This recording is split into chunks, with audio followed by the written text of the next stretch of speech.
সকাল ঢাকার উপকণ্ঠে অবস্থিত সেন্ট্রাল ফ্যাশন গার্মেন্টস ১,০০০-এরও বেশি শ্রমিক কাজ করে এখানে। প্রতিদিন ভোরবেলা কারখানার সামনে দাঁড়িয়ে থাকা শ্রমিকদের ক্লান্ত মুখ, লম্বা লাইনে দাঁড়ান, মেশিন ধোয়া তরল গন্ধে ভরা বাতাস, সব মিলিয়ে এক পরিচিত পরিবেশ। কিন্তু আজ সকালটা আলাদা। আজ কারখানায় নতুন মালিক আসার কথা। আগের মালিক বিদেশে চলে গেছেন আর তার জায়গা নিতে আসছেন, কিন্তু কেউ তার মুখ দেখেনি। সবাই শুধু জানে তিনি খুব সাধারণভাবে চলাফেরা করেন, অহংকার পছন্দ করেন না, তবে ব্যবসায় অত্যন্ত দক্ষ। গুজব চলছেই তিনি নাকি বিদেশ থেকে উচ্চ ডিগ্রি নিয়ে এসেছেন। অন্যরা বলছেন তিনি নাকি ছদ্মবেশী হয়ে কর্মচারীদের মনোভাব যাচাই করেন। কিন্তু কে সত্যি জানে? যেই কারখানার ভিতরের গল্প। কারখানার ভেতরে কাজ করছিলেন রুবেল, একজন সাধারণ গার্মেন্টস হেল্পার। দিনের পর দিন মেশিন পরিষ্কার করা, ট্রলি ঠেলা, কাপড় বাছাই, এটাই তার কাজ। মাসে যা আয় হয় তাতে সংসার টিকানোই কঠিন। রুবেল মেধাবী, কিন্তু ভাগ্য তেমন সহায় নয়। একসময় চেয়েছিল মেশিন অপারেটর হবে, কিন্তু অভিজ্ঞতা নেই বলে তাকে হেল্পার হিসেবেই আটকে রাখা হয়। ওই রুবেল, এত ধীরে চললে কাজ হবে?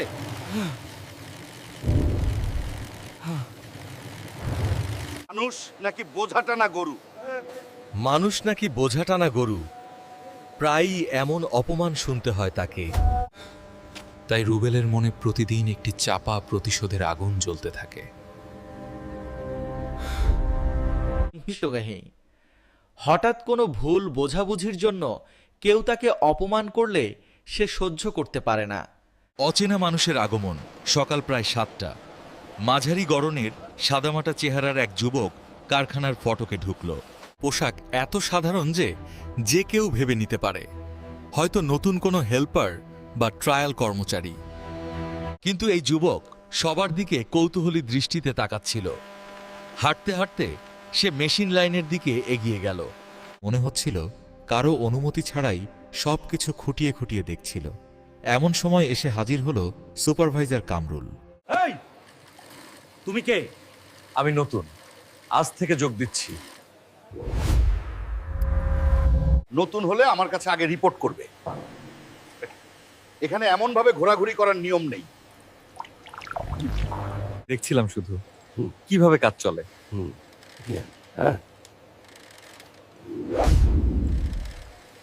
তোমার কাজ আমি বলবো।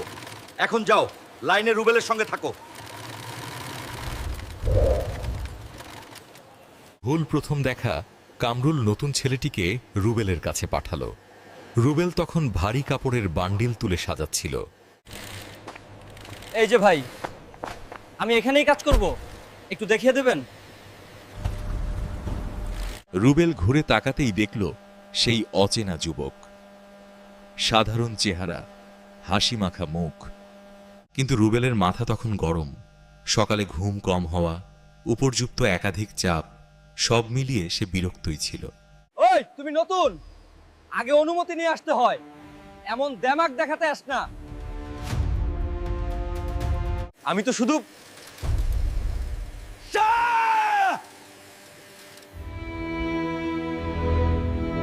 এই লাইনটা আমার, কেউ না জিজ্ঞেস করে ঢুকলে সহ্য করব না। যুবক বারবার শান্ত করার চেষ্টা করছে, কিন্তু রুবেল উত্তেজনায় থেমে নেই। আপনি চাইলে আমি অন্য সেকশনে যেতে পারি। শুধু জানতে চেয়েছিলাম। আমাকে শিখাতে এসেছো? তুমি কি আমাকে চেনো? এখানে আমি 5 বছর ধরে কাজ করি।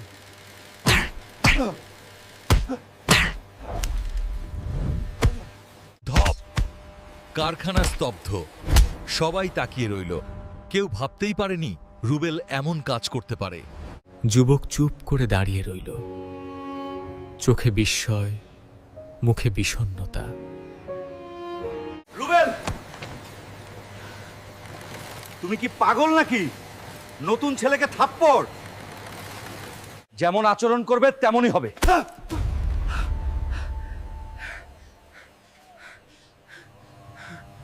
তুমি বড় বিপদ করলে।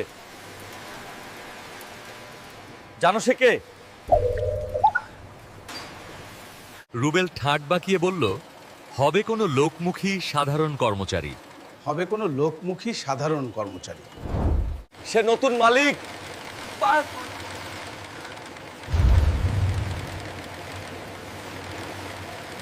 এই কথা শোনার সঙ্গে সঙ্গে মাথা ঘুরে গেল রুবেলের। মাথার ভেতরে যেন ঠাস করে কিছু ভেঙে গেল। কি মালিক? ওই ছেলেটাই? ছদ্মবেশে এসেছেন নাকি? রুবেল তো শেষ। মালিকের পরিচয়। যুবক মাথা নিচু করে দাঁড়িয়েছিল। তার চোখে ছিল না রাগ, বরং হতাশা। কোনো ভিআইপি না, কোনো বডিগার্ড না, সাধারণ চেহারায় সবাইকে শান্তভাবে পর্যবেক্ষণ করতে এসেছিলেন তিনি। হ্যাঁ, আমি রাহাত হোসেন, এই গার্মেন্টসের নতুন পরিচালক। মেশিনের শব্দ পর্যন্ত থেমে গেছে যেন। কামরুল এগিয়ে গিয়ে ক্ষমা চাইলো। স্যার, আমরা আসলে চিনতে পারিনি। আপনিই যদি আগে বলেন তবে। আমি দেখতেই এসেছিলাম কর্মীদের আচরণ কেমন। কারখানার বাস্তব সত্য জানার জন্যই এভাবে ঢুকেছিলাম। তুমি আমাকে অপমান করনি, তুমি তোমার নিজের অবস্থানটাই প্রকাশ করেছো। রুবেলের পা কাঁপছে, তার মুখ শুকিয়ে গেছে। তদন্ত শুরু রাহাত শুধু থাপ্পড় খাওয়ার চেষ্টায় থামলেন না, তিনি পুরো পরিস্থিতি তদন্ত করতে লাগলেন। তিনি 10 মিনিট ধরে শ্রমিকদের প্রশ্ন করতে লাগলেন। তোমরা আসলে কেমন ট্রিটমেন্ট পাও? কেউ কি অন্যায় আচরণ করলে বলতে পারো? বোনাস কি ঠিকমতো পাওয়া যায়? সুপারভাইজার কামরুল টাকা খায়, বেতনের টাকা কেটে রেখেছে। কেউ বলল ছুটি চাইলে মারধর করে, কেউ বলল হেল্পারদের সাথে খারাপ ব্যবহার করা হয়। রুবেল এক কোণে দাঁড়িয়ে সব শুনছিল। সে বুঝতে পারছিল আজকের ঘটনা তার কপালে বিপদ আনল। এক অদ্ভুত সত্য উন্মোচন হচ্ছে।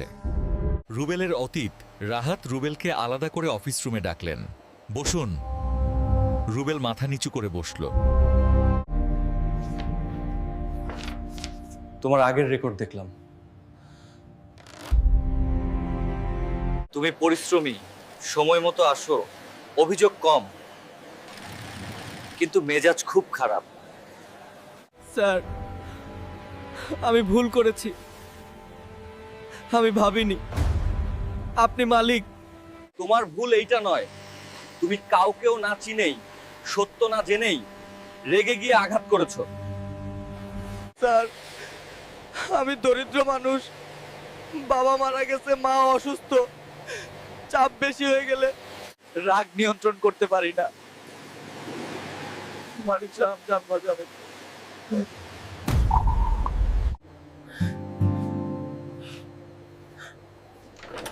রাগ জীবনের সর্বোচ্চ বড় শত্রু। অপ্রত্যাশিত মোড়। সবাই ভেবেছিল রুবেল আজই বরখাস্ত হবে। কারখানায় কানাকানি, নতুন মালিক নিশ্চয়ই তাকে বের করে দেবে। রুবেল, তোমাকে বরখাস্ত করছি না। সকলের চোখ বড় হয়ে গেল। রাহাত বললেন, বরং তোমাকে মেশিন অপারেটর ট্রেনিং প্রোগ্রামে দিচ্ছি। তোমার মধ্যে যোগ্যতা আছে, শুধু রাগ নিয়ন্ত্রণ করতে শিখতে হবে। স্যার, আমি অপারেটর? হ্যাঁ, তুমি 5 বছর ধরে হেল্পারের কাজ করেছো। তোমার কাজের ধরন দেখে বুঝলাম তোমার মেধা আছে। মানুষ ভুল করলে শাস্তি নয়, সুযোগ দিলে মানুষ বদলায়। রুবেলের চোখ দিয়ে অশ্রু পড়তে লাগলো। এমন দয়ালু মালিক সে কখনো ভাবেনি। সুপারভাইজারের পতন। রাহাতের পর কামরুলকে ডেকে বলেন, নডাস, কামরুলকে ডাকুন। তোমার আচরণের বিরুদ্ধে অনেক অভিযোগ এসেছে। তুমি শ্রমিকদের বকা দাও, মারধর করো, টাকা খাও। এটা বন্ধ হবে। স্যার, স্যার, আমি আর করব না। চাকরি থাকবে কিনা সিদ্ধান্ত পরে হবে, আগে পুরো অডিট হবে, তারপর অ্যাকশন। কামরুলের চেহারা ম্লান হয়ে গেল। সে জানত এবার তার আসল মুখ উন্মোচিত হবে। বদলে যাওয়া দিনগুলো পরবর্তী 1 মাসে গার্মেন্টসের পরিবেশ বদলে গেল। রাহাত পুরো সিস্টেম নতুন করে সাজালেন। হেল্পার থেকে অপারেটর হওয়ার সুযোগ, শ্রমিকদের মেডিকেল চেকআপ, বেতন সময় মতো দেওয়া, ছুটির নিয়ম ঠিক করা, সুপারভাইজারদের আচরণ পর্যবেক্ষণ। রুবেল এখন ট্রেনিং নিচ্ছে, কাজ শিখছে, চেষ্টা করছে রাগ নিয়ন্ত্রণ করতে। একসময় যে ছেলেটি ভুল বোঝে মালিককে থাপ্পড় মেরেছিল, আজ সে মালিকের সবচেয়ে বিশ্বাসযোগ্য কর্মচারীদের একজন হতে চলেছে। আর রাহাত? তিনি সবার কাছে প্রমাণ করলেন না, মালিক মানে শুধু ক্ষমতা নয়, আচরণই আসল নেতৃত্ব। গল্পের শেষ নয়, নতুন শুরু। একদিন বিকেলে রুবেল চুপ করে দাঁড়িয়েছিল রাহাতের সামনে। স্যার, যদি সেদিন আপনাকে থাপ্পড় না মারতাম, আপনি কি আমাকে এইভাবে উন্নতির সুযোগ দিতেন? সম্ভবত না। কখনো কখনো জীবনে ভুলই মানুষের চরিত্র খুলে দেয়। ভুল মানুষকে ধ্বংসও করতে পারে, আবার মানুষকে গড়ে তুলতেও পারে, যদি সে সত্যি বদলাতে চায়। রুবেল মাথা নিচু করল। আজ তার চোখে শুধু কৃতজ্ঞতা। কারখানার দরজায় যখন সে বের হলো, আর রাহাত মনে মনে বললেন, সত্যিকারের ক্ষমতা হলো ক্ষমা করা এবং মানুষকে নতুন পথে এগিয়ে দেওয়ার সুযোগ দেওয়া। শেষ কথা, এই গল্পটি দেখায়াছিল হেল্পার থেকে মালিক পর্যন্ত প্রতিটি মানুষই